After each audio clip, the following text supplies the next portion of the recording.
Ik zou willen beginnen, meneer Horst, met de vraag waarom de ChristenUnie überhaupt zo'n inspiratiedag nodig heeft.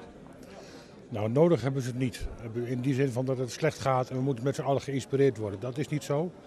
Maar ze willen wel op een vroegtijdig moment de koppen bij elkaar steken om te zeggen van wat gaan we doen? Hoe gaan we de aanloop naar de verkiezingen in 2010 zo meteen starten? Dit is een soort startdag daarvoor.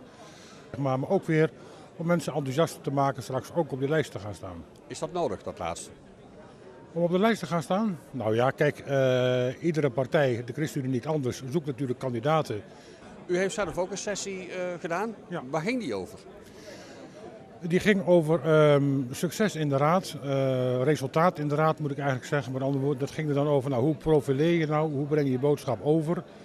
Wat moet je doen, wat moet je vooral niet doen? Hoe ga je om met de pers? Hoe leg je uit aan de burgers waarom je welke beslissing zo genomen hebt? Allemaal van dat soort vragen. Geef eens een tip.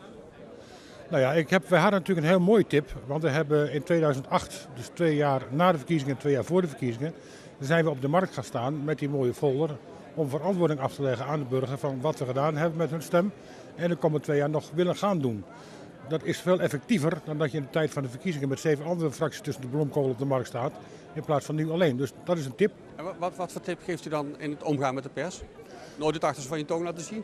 Nee hoor, nee. Omgaan met de pers, dat is voor mij met name ook reëel zijn. Wees betrouwbaar en zorg dat je ja ook morgen nog ja is. En leg uit, want dat is vaak een discussiepunt, leg uit waarom je dingen gedaan hebt zoals je ze gedaan hebt. Ik mis de kopstukken. Ik mis Rauwvoet, ik mis Middenkoop.